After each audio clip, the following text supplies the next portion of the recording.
다카이치 총리가 저렇게 세게 나오는 뭐가 뒷배가 있는 겁니까? 그래서 뭐 트럼프 대통령의 차도 살인에게 그래서 직접 뭐 중국하고 붙기에는 이제 뭐 격이 안 맞다고 보는 거죠. 그래서 거기에 이제 입지가 약한 일본의 총리를 내세웠고 이제 그걸 이제 뭐 효과를 크게 본 거죠. 이제 중국이 드디어 반응을 했기 때문에. 그렇죠, 그렇죠. 네. 그래서 뭐 미국은 정말로 손 안 대고 이제 저걸 이제 제거하는 이 이득을 얻었고 또 일본은 그렇게 함으로 인해서 지금 국방비를 늘려야 된다거나 또 헌법 개정해가지고 이제 군대를 이걸 독자적으로 유지하는 뭐 이런 것이 정치적인 과제인데 가상의 적을 하나 만들면 이제 그걸 풀기가 쉬운 거죠. 그러니까 명분을 만들어준다 이거군요. 그렇습니다. 그래서 미국은 이 간접적으로 중국을 자극하고 그렇죠. 제어하는 효과, 네. 그리고 이제 일본은 반대급부로 이제 국방 쪽에서 이 어떻게 보면 독립적인 지위 뭐 이런 것들을 얻을 수 있는 가능성이 있는 거죠. 확실히 그거는 아베의 어떤 그런 정책을 좀 따라가는 게 그래서 확실히 뭐 다카이치 총리가 뭐 여자 아베라고 할 정도로 그러니까요. 극우기 때문에 아주 절묘하게 타이밍을 지금 맞춘 것 같아요. 그런데 문제는 거기에 대한 경제적 손실은 그렇죠. 감수를 해야 되는 그렇죠. 거죠. 네. 그래서 뭐 당장 관광, 수산물, 또 앞으로 아마 히토류, 네, 네. 또 중국산 뭐 그 일본산 자동차나 전자제품에 대한 제재가 아마 단기적으로 들어갈 건데 그 부분은 이제 경제적 손실로 오게 되고 상대적으로 우리한테는 이제 반사적 이익이 그렇죠. 있을 수 있죠. 네. 반사적 이익 측면을 뭐 말씀을 하셔서 얘기를 한다면 그 이게 좀 길어져야 되잖아요. 첫 번째 관광입니다. 그래서 네. 이것은 뭐 다카이치가 취소할 수 있는 상황은 아닌 것 같고요. 미국이 이제 그만해라. 그렇게 했을 때 이게 취소가 될 수 있는 것이지 그게 뭐 독자적인 판단으로 하기는 굉장히 어렵고 그래서 지금 트럼프 입장에서는 이걸 즐기고 있기 때문에 글쎄. 단기간에 이것을 뭐 끝내거나 이럴 가능성은 별로 없어 보여요.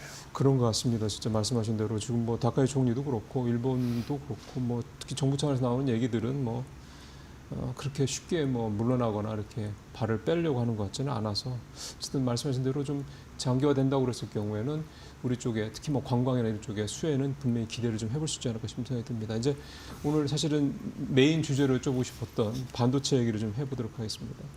CXMT가 얼마 전에 DDR5, 그다음에 LPDDR5X 뭐 이렇게 이 두 가지 이게 사실은 지금 레거시 쪽에서는 가장 첨단인 거죠.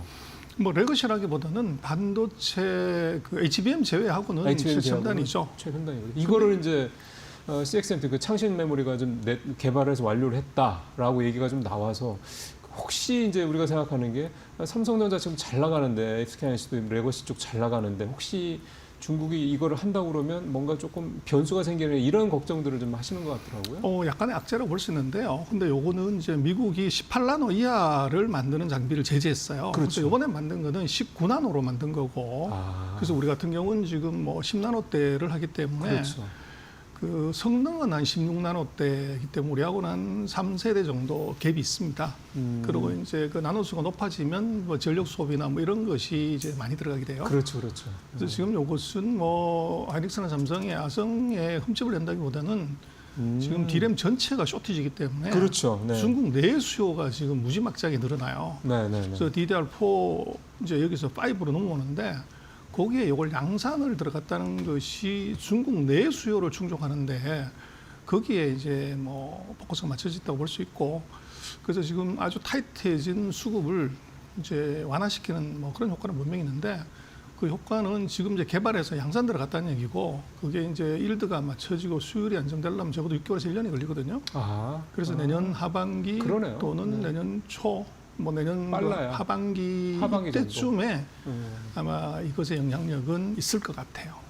그 적어도 우리가 뭐 글로벌하게는 모르겠지만 삼성이나 하이닉스가 중국에 수출하는 물량에 있어서 보면 조금 줄어들 수 있는 부분은 있다. 그렇습니다. 그래서 글로벌 마켓에서 지금 CXMT가 한 5%에서 7% 정도 네. 마켓시어를 갖기 때문에 네.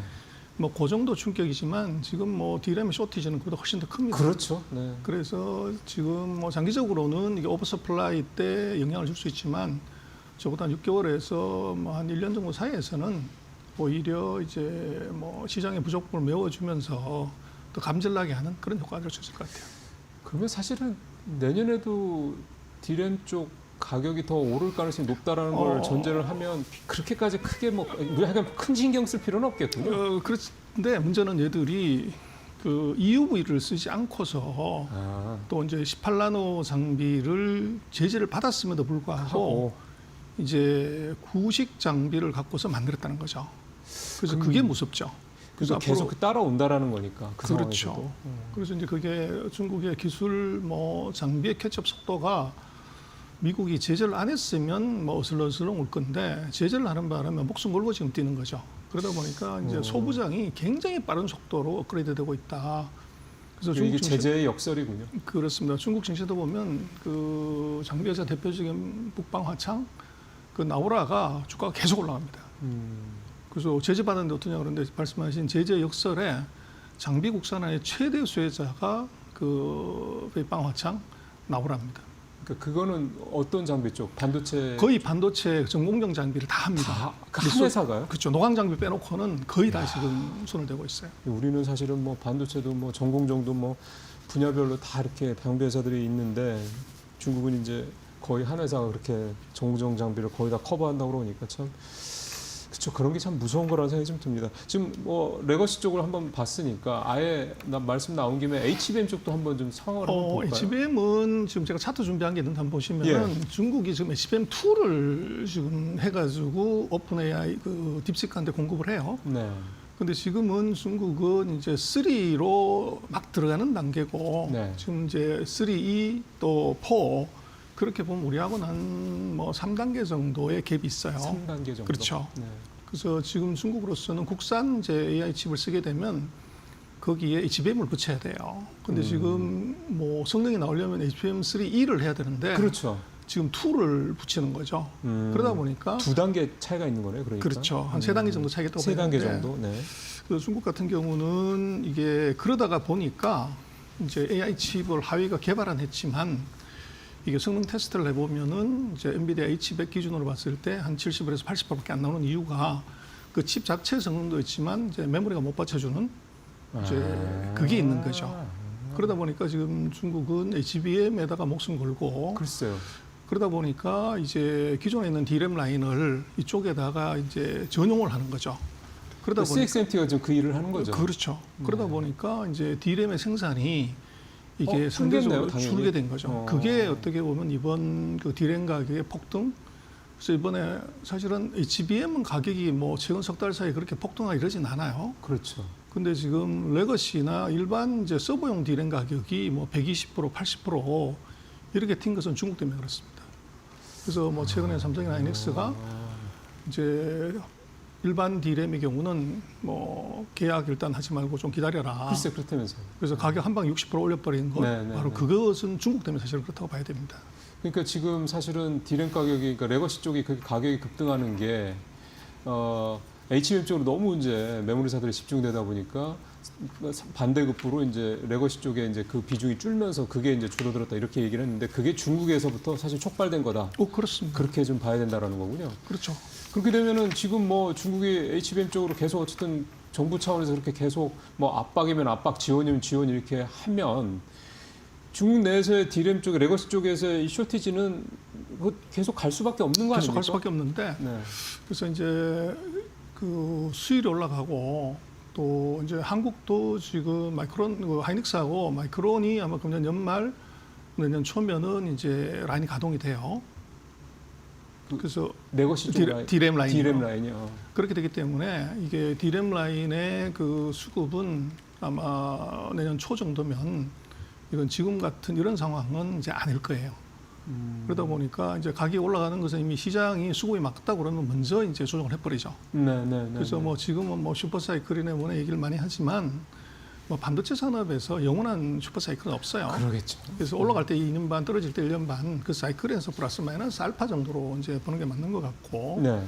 지금 같은 그 수급이 안 맞아가지고 가격이 폭등하는 현상은 이것은 이제 마이크론하고 하이닉스의 캐파가 이게 늘어나는 시점이 거의 이제 그 엔드가 될 수 있는 그런 가능성이 있습니다. 지금 그 지난번에 한번 나왔던 얘기가 그 삼성 같은 경우 이제 평택 P5 그게 이제 본격 가동 2028년 정도 얘기를 했고 그다음에 SK하이닉스의 용인 쪽도 빨라 2027년 뭐 상반기나 뭐 이렇게 얘기 나와서 2026년 내년은 뭐 길게 보면 2027년 뭐 상반기까지는 이 쇼트 현상이 계속할 것이다. 이런 증권가의 시각들이 있는데 지금 만약에 말씀하신 대로 내년 초반에 늘어난다라는 부분은 뭔가 공장을 새로 짓거나 증설해서 부분이 아니고 뭔가 수율이 올라가는 거죠. 수율이 올라가는 그렇죠. 예. 그래서 뭐 공장 증설은 현실적으로 그게 짓는데 공장 짓는데 2년 정도, 2년에서 그러니까요. 2년 반 걸리기 때문에 그 물리적인 것은 뭐 쉽지 않고요. 대신 이제 중국 같은 경우 수율이 굉장히 낮기 때문에 그렇죠. 이게 한 6개월 정도 되면 수율이 이제 휙 올라와가지고 똑같은 웨이퍼를 투입하더라도 네네네. 생산량이 이제 대폭 늘어나는 이제 그럴 수 있는 가능성은 충분히 있습니다. 그러면 소장님 판단으로는 지금 이 쇼티지 현상은 내년 상반기 정도에는 네. 마무리될 것이다. 예. 그럼 그 이후에는 적어도 가격은 많이 다운될 수 있다. 뭐 P가 그렇죠. 네. 그래서 지금 같은 경우로 보면은 이게 제가 볼 때는 지금 가격이 60%, 120% 폭등은 내년 1년 정도의 가격 상승을 선반영하는 거죠. 아, 그렇게 되겠군요. 근데 만약에 네. 내년 하반기 들어서 가지고 2027년에 수급이 맞겠다 그러면 하반기 가격에는 이미 그거 선반영돼서 가격이 조정하죠. 그러면 삼성이나 하이닉스나 뭐 이를테면 뭐 HBM을 차치하고 레거시 쪽에 실적만 놓고 본다 그러면 내년 상반기가 피크일 가능성이 높다 이렇게 봐야 되겠군요. 내년 정도 보면. 뭐 그렇죠. 절대 금액은 그럴 거고 증가율은 4분기가 피크일 가능성이 높죠. 그래서 지금 뭐 그 레거시 쪽에 올라가기 때문에 아마 4분기에 삼성전자 실적이 대폭적으로 좋아질 가능성이 높죠. 예. 하이닉스보다. 예. 그런 거는 여러분들께서 또 뭐 잘 아시는 것처럼 우리 소장님은 또 원래 반도체 애널리스트 출신이시기 때문에 이런 부분들에 있어서 그냥 남의 얘기를 갖다가 붙이시는 분이 아니라는 거 참고하시길 바라겠습니다.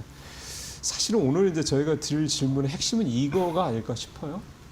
미국이 그 러트닉 장관이 상무장관이 엔비디아 H200 대중 수출은 트럼프가 결정한다. 이거를 시장에서는 트럼프가 허가를 할 거야 이렇게 해석을 하고 있다 보니까 이렇게 되면 앞서 처음에 말씀하셨던 부분들, 그러니까 미국이 중국을 그렇게 그 견제를 하고 첨단 기술이 들어가지 못하게 함으로써 중국 내 자체적인 어떤 기술 굴기가 유도가 됐다. 이 부분이 그럼 이제 어려워지는 게 아니냐, 이게 이제 해소가 되는 게 아니냐 이런 생각을 해볼 수가 있어서 말이죠. 그래서 이제 미국의 전략이 바이든 때부터 일관되게 와야 되는데 이걸 풀었다 묶었다 풀었다 묶었다를 지금 3번 반복을 하고 있어요. 그래서 지금 이번에 이 트럼프 정부의 H200의 허가는 어떤 생각이냐면 도랑치고 까지 잡자. 예? 도랑치고 까지 잡자. 도랑치고 까지 잡자. 근데 그 이유가 뭐냐 그러면 H20을 막았더니 중국이 국산을 해버렸단 말이에요. 그렇죠. 그래서 이거 엔비디아가 한 개도 못 파는 그런 상황이 벌어졌고, 그럼 H200 고성능 칩을 이제 공급을 해버리면 네. 이제 엔비디아 칩을 쓰고 하웨이 칩을 안 살 거다. 그러면 그러겠죠. 미국이 네. 돈도 챙기고 하웨이 국산화도 막을 수 있다. 이게 지금 미국의 생각인데 네. 문제는 제가 볼 때는 중국이 이걸 안 받을 가능성이 높아요. 아, 우리 너네 수출해줄게 해도. 그렇죠. 근데 그건 왜 그러냐면 지금 1년에 엔비디아가 한 500만 개 정도 칩을 만드는데 우리처럼 26만 개 이렇게 준다 그러면 중국이 이거 갖고 어디 누구 코에 붙이냐. 그래서 이것은 이제 몇 개를 공급하냐가 이게 중요해요. 그래서 100만 개를 공급하겠다. 그러면 받겠죠. 근데 그것이 인사치레로 20만 개, 30만 개, 50만 개 이렇게 해서는 중국이 그 딜 자체를 안 받을 가능성이 높고. 그 수요에 비해서는 터무니없이 적다 이거군요. 그렇죠. 그래서 이제 그 카드를 꺼낸 이유는 지금 그 트럼프가 중국을 방문을 4월 달에 지금 하게 돼 있어요. 서로 그렇죠. 선물을 서로 주고 받아야 되는데. 아, 그렇군요. 그때 이제 양보할 수 있는 게 하나 있어야 되는데 미국이 양보할 수 있는 게 반도체밖에 없는데 그렇죠. 중국이 일관되게 요구하는 것은 AI 칩에 대한 규제 철폐를 계속 요구를 해요. 그러니까 블랙이든 뭐든 다 살 수 있게 해달라 이거잖아요. 그렇죠. 그래서 이제 거기에 맛배기를 일단 하나 지금 던지는 게 H200이고 그 대신 이제 중국도 뭔가 선물 하나 줘야죠. 그래서 트럼프의 표심에 도움될 수 있는 중간선거에 그게 바로 콩입니다. 농산물, 그렇죠. 대두. 예. 그래서 그거 하고 이제 빠트를 치려고 치겠다. 지금 얘기를 한 건데 제가 볼 때는 중국이 만약에 물량이 충분히 공급이 된다. 그래서 500만 개 중에서 한 200만 개, 100만 개가 온다고 그러면 그건 당연히 받겠지만 그렇다고 해서 중국의 그 국산 칩을 안 쓰냐 그건 전혀 네. 아니고 투트랙으로 갈 것 같아요. 그래서 고성능이 필요한 데는 이제 엔비디아 그냥 쓰고 그리고 약간 성능이 떨어져 괜찮은 것은 중국산을 쓰고 그래서 이미 중국이 얼마 전에 그 국산 칩을 모든 데이터 센터에 의무적으로 써라. 그러고 예. 이제 지금 공정이 한 30% 이하로 진행이 된 데이터 센터에 있는 외국산 칩은 다 철거시켜라. 뭐 이렇게 언급을 해서 외산 칩이 지금 들어갈 룸이 없어요. 그래서 얘기한 지가 잉크도 안 발랐기 때문에 미국이 이렇게 얘기한다고 해서 그걸 덥석 물 가능성은 상당히 낮아 보입니다. 상당히 낮다. 그렇습니다. 그런데 이제 그러면은, 그럼 예. 중국 어떻게 그렇게 하려고 그러는데 엔비디아 성능이 이제 100이라고 하면 그 하웨이의 어센드 칩이 한 70에서 80 성능이에요. 네. 근데 하웨이가 뭘 개발해 줬냐면 80%밖에 되지 않는 칩을 여러 개를 여러 연결해 가지고 연결해서. 이게 엔비디아하고 똑같은 성능을 내는 소프트웨어, 좀 소위 말하는 클러스팅 기술을 이걸 개발해 준 거예요. 그러다 보니까 이제 최대로는 지금 하웨이가 개발해 준 것은 클러스터링 기술 중에서 한꺼번에 15,000개를 연결할 수 있어요. 그래서 그렇게 하면 거의 슈퍼컴퓨터 성능이 나오는 거죠. 그렇게 되겠네요. 네. 근데 말이 15,000개를 이제 같이 연결해서 성능을 내려면 엄청난 소프트웨어 기술이 필요해요. 그러겠죠. 뭐 여러 가지 문제들이 생길 수 그래서 있으니까. 그거를 해줬기 때문에 지금 H100, H200에 있어서도 중국이 그렇게 답답하진 않은 상황이에요. 있으면 좋지만 없어도 할 수 있다. 그러면 이제 여기서 두 가지 질문을 드릴 수가 있는 게 첫 번째는 말씀하시는 대로 그런 이제 연결 네트워킹을 굉장히 원활하게 하는 그런 소프트웨어까지 개발해서 화웨이가 그렇게 해서 너네 안 줘도 그냥 우리끼리 할 수 있어라고 했을 때 중국과 미국 간의 이 AI 특히 이제 반도체와 관련된 이 기술력의 차이는 더 벌어질 수밖에 없지 않겠느냐라는 생각이 들어서 그 질문을 좀 하나 드렸으면 좋겠고 또 하나는 반대로 한 100만 개 정도 우리가 줄게 H200 그러면 우리 받을게 이렇게 해서 받았다고 쳤을 때 내년 4월 말씀하신 대로 그런 미중 정상회담까지 고려했을 때 그러면 그 100만 개 H200이 들어왔을 때의 어떤 반도체 중국의 반도체 AI 반도체 기술의 어떤 성장이나 이 두 가지가 어떤 게 중국 입장에서 봤을 때는 더 나을 거라고 얘네들이 판단을 할까요? 뭐 일단 그 중국 AI 실력은요. 챗GPT하고 딥시크의 벤치마크를 봐야 돼요. 근데 지금은 하웨이 칩을 썼는데도 얼마 전에 나온 그 V3 업그레이드 버전이 이게 성능이 같이 나왔어요. 그 얘기는 성이 떨어지는 칩을 통해서도 알고리즘 업그레이드를 통해 가지고 같은 성능을 지금 낸다는 거죠. 그게 지금 중국의 실력이고, 그다음에 지금 말씀하신 그런 이제 대량으로 줬을 때 어떡할래? 그러면 중국으로서는 제가 볼 때는 받을게. 그래서 그거는 정말로 최첨단 기능이 필요한 데다가 거기다 써버리는 거죠. 그렇게 그래서 되면 뭐 자체 중국산 칩들이 이렇게 기술 발전의 속도가 더뎌지는 이런 거를 놔두지는 또 않을 거고. 투트랙으로 할 것 같습니다. 네. 중국 거는 그대로 지금보다 더 빠른 속도로 푸시하고 미국이 만약 공급한다고 하면 그러나 미국의 공급이 절대로 제가 볼 때는 대량으로 공급할 가능성이 없어요. 저도 그 생각이 드는 게 그걸 미국 의회가 가만 놔둘 것 같지가 않아서요. 그래서 이제 트럼프가 정략적으로 그렇게 얘기를 지금 하는 것이고 미국 의회에는 매파들이 많죠. 그러면. 절대 안 된다. 네, 네, 그래서 네. 그걸 이제 통과를 해야 되는데 현실적으로 그게 이제 통할지는 조금 들어봐야 돼. 그래서 이제 토를 단 것이 검토하고 있다. 네. 이렇게 토를 달면서 이제 의원들을 설득을 하겠죠. 네. 이 카드를 우리 써야 된다. 그러니까, 네. 이제 뭐 그런 식의 그 딜이 진행될 건데 조금 그것들은 뭐 좀 더 두고 봐야 될 것 같아요. 오늘 마지막 질문은 중국의 좀 거시 지표, 거시 쪽 경제 상황에 대한 말씀을 좀 마지막으로 여쭤보고 오늘 마무리를 해야 될 것 같습니다. 그렇게 여러 번 경기부양책 내고 했는데 그렇게 거시 지표가 썩 좋아지는 것 같지는 않은 것 같은데 소장님은 어떻게 좀 미국의 중국의 거시 상황 어떻게 투트랙으로 판단하세요? 봐야 될 것 같아요. 내수하고 이제 첨단 산업 두 개는 완전히 K자로 가는 것 같아요. 우리도 이렇게 벌어져서. 그렇습니다. 네. 그래서 뭐 첨단 산업 계속 가는 거고, 그래서 아마 12월 중순에 경제 공작 회의를 할 건데, 12월 중순쯤이요? 그렇죠. 그게 중요합니다. 그래서 내년도 그림을 그려야 되는데 내년도는 그렇죠. 중국으로서는 굉장히 중요한 것이 27 사이클, 2년 7년의 주석의 임기가 새로 시작이 돼요. 그렇죠. 네. 그러다 보니까 2026년은 그 클로징을 잘 해야 되고. 네. 또 시진핑이 사연임을 한다고 하면 그 사연임의 정당성을 부여를 하려면 그렇죠. 마지막 해 성과가 예를 들면 4%가 나왔다. 이러면은 이거 안 되는 거죠. 좀 잡음이 많아지겠죠. 그렇죠. 그래서 지금 왜 이제 경기가 생각보다 빨리 안 가는데 부양책을 안 쓰냐 그러면 저는 그것을 아마 내년 3월 양회를 대비한 네. 저축의 성격이 강하고 거기서 맛배기를 아마 12월 중하순에 나오는 경제 공작회에서 내년도에 이런 정책을 한다는 것을 보이면서 아마도 실질적인 경기 부양책을 아마 쓸 가능성이 있어 보여요. 그러면 올해 사실 상하이나 항생 상하이는 한 15%, 항생은 한 25% 이렇게 올랐더라고요. 우리와 비교하면 차이가 좀 있긴 한데 나쁘진 않은 거잖아요. 연간으로 보면. 그러면은 올해보다는 오히려 내년이 중국 증시도 좀 더 긍정적으로 볼 수가 있을까요? 뭐 저는 당연히 그럴 거라고 보는데 지금 내년도에 중국으로서는 이제 뭔가 성과를 내야 되는데요. 그러니까요. 근데 부동산하고 주식인데 부동산은 무겁단 말이에요. 그렇죠. 근데 주식은 아직도 개미들이 들어와서 산 건 아니에요. 그래서 은행에 자금들이 뭐 3, 40조가 이제 잠자고 있는데 그게 이쪽으로 들어오면 되는 것이고 그래서 중국도 보면 아까 말씀하신 상하이 지수나 심전 지수는 뭐 20%, 25% 수준이지만科创만 우리 같으면 이제 뭐 코스닥 이거는 뭐 상승률이 거의 뭐 60, 70%가 올라가 있어요. 아, 그래요? 그럼요. 그래서 그게 바로 이제 K자입니다. 그게 첨단 반도체 예. 이쪽은 이제 아. 급등을 했고 뭐 상해 같은 경우는 전동산업이 많기 때문에 성장폭이 낮았던 거죠.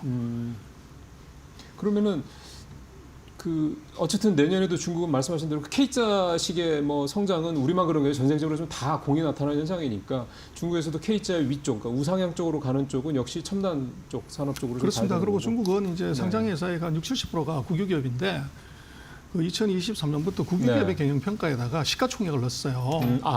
그래서 주식, 이게 주가 주가 밑으로 올려라. 빠질 가능성이 굉장히 대단히 낮습니다. 네. 그래서 뭐 금년도도 제가 볼 때는 뭐 지수가 12월 달에도 특히나 12월에는 주가가 빠질 가능성이 거의 없습니다. 그래서 연초 대비 연말로 보기 때문에 아마도 12월에 주가는 강세로 봐도 큰 무리가 없다. 또 최근에 좀 조정받은 것도 있으니까 오히려 더 반등할 그렇죠. 수 있는 여지도 더 좋은 거네요. 그렇죠. 네. 그래서 네. 뭐 국유기업들의 경우들은 뭐 네. 돈도 있고 능력도 있고 맘만 먹으면 되는데 네. 이것이 이제 CEO들의 경영 평가 관련이기 때문에 아마 주식시장에 뭐 주가를 부양할 수 네. 있는 그런 여지가 있는 것 같습니다. 알겠습니다. 오늘 시간이 좀 촉박했네요. 전명수 의원님과 여기서 인사하도록 하겠습니다. 오늘 말씀 잘 예. 들었습니다. 고맙습니다.